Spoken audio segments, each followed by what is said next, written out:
નહીં રાધા હું ખૂબ જ સ્પષ્ટ વાત કરું છું કે માનનીય હિતેન્દ્રભાઈએ જે આટલું સરસ મજાનું ભાષણ આપ્યું, હું ક્યારનો વિચારતો હતો કે નહેરુજીનું નામ કેમ નથી આવતું. નહેરુજીનું નામ આવી જ ગયું. આ લોકોને નહેરુજીથી એટલી બધી બીક લાગે છે કે વારંવાર એ લોકોએ કોઈ પણ વિષય વીટીવી રાખે. નહેરુજીને તો વચ્ચે લાવવાના જ. અરે એમને 1947 સુધી પહોંચી ગયા. અરે વાત 2025 ની ચાલે છે.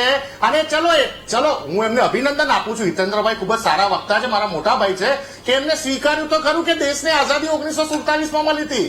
આજ ભારતીય જનતા પાર્ટીના કેટલાય સાંસદો ને કેટલાય મંત્રીઓ તો એવું બોલેલા છે પબ્લિકલી કે 2014 પછી ભારત દેશને આઝાદી મળેલી છે. એટલે એટલીસ્ટ માનનીય હિતેન્દ્રભાઈ આજના દિવસે સહનશીલતાથી એવું સ્વીકાર્યું કે ભારત દેશને 1947 માં આઝાદી મળી હતી. કહેવાની વાત એ છે કે અમે જે એવિડન્સ અમે કોઈ પાર્ટીની વાત નથી કરી રહ્યા. આ લડાઈ રાહુલ ગાંધીજી વર્સિસ પ્રધાનમંત્રી મોદીજીની છે જ નહીં.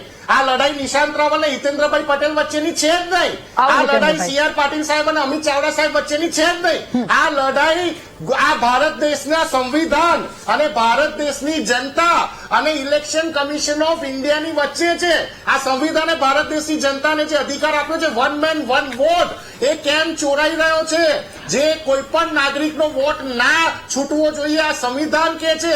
અને રહ્યો સવાલ બિહાર, તો તમે SIR ના નામે 65 લાખ વોટર્સને જે કટ કર્યા છે, માનનીય સુપ્રીમ કોર્ટે તમને લપડાક મારી CI ને અને કીધું છે કે કયા નામો છે એ પબ્લિક કરો ડિસ્ટ્રિક્ટ લેવલ ઉપર. અને કેમ તમે એમના નામ કાપ્યા છે એ પણ માનનીય સુપ્રીમ કોર્ટે ઓર્ડર કર્યો કે તમે પબ્લિક કરો CI ને. આ કીધું છે. એટલે SIR ના નામે તમે જે દાદાગીરી કરી છે એ પણ સુપ્રીમ કોર્ટે કીધું છે. બિલકુલ નિશાંતભાઈ, હવે બ્રેક બાદ હિતેન્દ્ર